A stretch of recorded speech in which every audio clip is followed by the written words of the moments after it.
because I remember having that trouble too as a teenager, reading this too literally. Like if, according to the first story, man is created on day 6. In the second story, man is created before weather. If you read carefully, it says there was a spring of water coming up. There was the point, but what I wrote down here just kind of summarizes a little bit of what he said, and he'll flesh it out a little bit more. So when he commented that originally the universe was chaotic and empty, chaotic and void of content. So the first 3 days of creation address the chaos, that, as he said, God moving from chaos to cosmos, bringing a holy order to the universe. There's, if you want to say there's scientific law, there's intelligent design.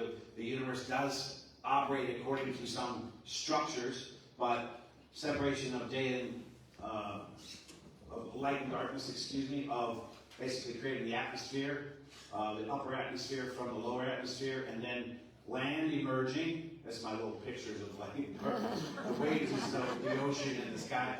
And then here's an island sticking out of the ocean. Okay, that is to create the space, the house, if you will, for the rulers of those realms to move in, which is the sun, the moon, and the stars, for the sky, the birds and the fish, for this picture on day 5. Day 6 is humanity and the animals.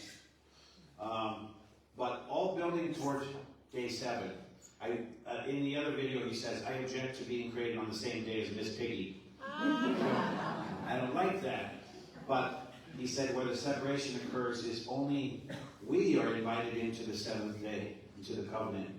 That's why in part, is why we are, the why question, why we're given this quality of being made in the image and likeness of God.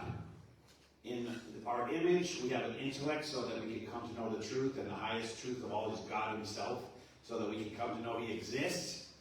So that secondly, we have free will, that we can love God, that we can, he's given us the skill set to enter into a relationship with him, which he desires, and he wants it for us as a gift for us. And he created us, sort of hardwired us for love, that we're social creatures because God, in his full image, is Trinity, is his family. So he's calling us to be members of that family. And that's why we're miserable when we are lonely, when we're isolated. How did COVID do so much damage to so many people? Because we're not made to be living in isolation like that.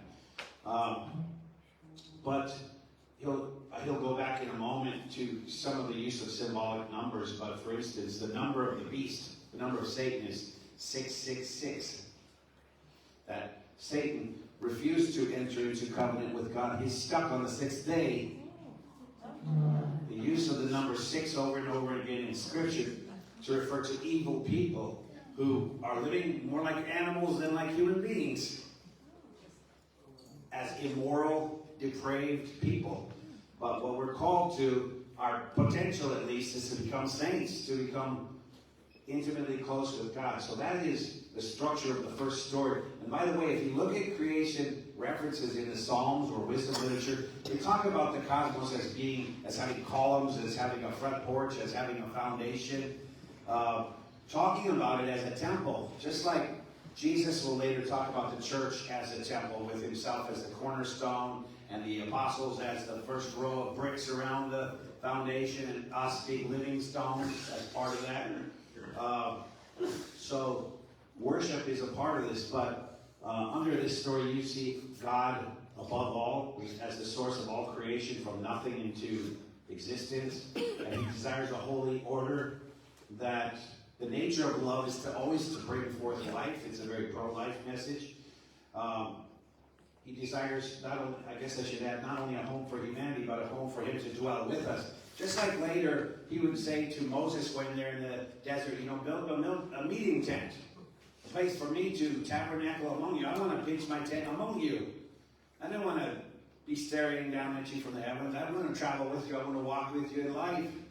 And later, when they build the temple in Jerusalem, the same idea. I want to be with you, my people. I want you to be my people, and I will be your God. That kind of covenant language that he has given us a share in his authority over creation, as a gift, and that we're sort of the crowning achievement, but the highest event of all is to enter into the Sabbath. And he'll say at the end of this video something I never noticed.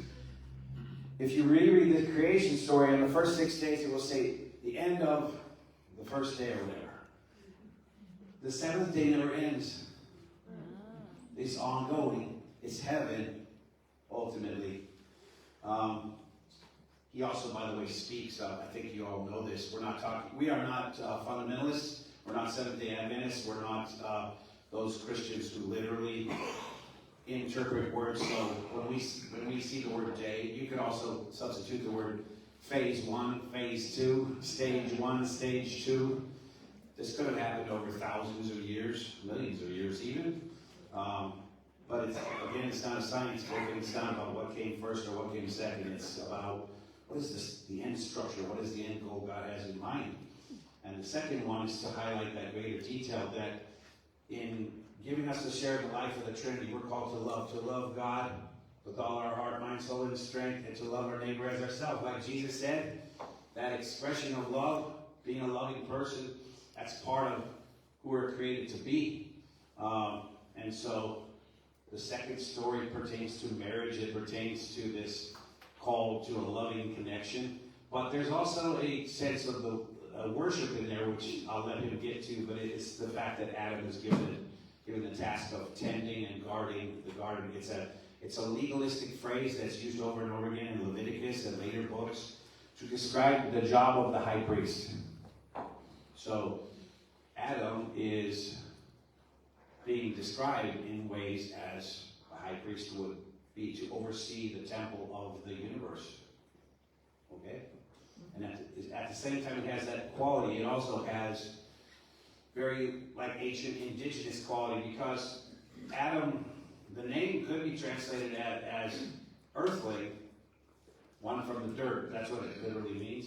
So the male figure in the story is called earthling, and the female Eve is called mother of all. So retell this story to yourself, referring to them as the earthling and the mother of all. It starts to sound like a Native American story a little bit. So it has that kind of quality about it too. Anyway, question or comment? I just want to add in. When you talked about Satan being set on the sixth day, Yes. How does that relate to the other fallen angels and the regular angels? Yes, they're with him. We say, according to our tradition, that a third of the angels fell from the heavens. So roughly, however many countless angels there were in the beginning, about a third of them rejected God's plan of salvation, and we now refer to them as demons. They're the fallen angels. And that all happened during this. Prior to this telling, Jesus talks about it, and it seems it's a part of Jewish tradition and custom, but it's not written about it. It took place before this Adam and Eve story. Their trial took place first because Satan appears in the Garden of Eden already as a fallen angel. So just by inference, that must mean their test took place before. Thank you. Yeah. Do we have anything that in Scripture that refers to Lilith? That does what? Refers to Lilith? Lilith? Supposed to have been the first wife of Adam? No. Okay. That, as far as I know, that is not Judeo-Christian tradition. I don't know where that would come from. I'll have to do some homework research on Lilith. Okay. Back to Tim's tables.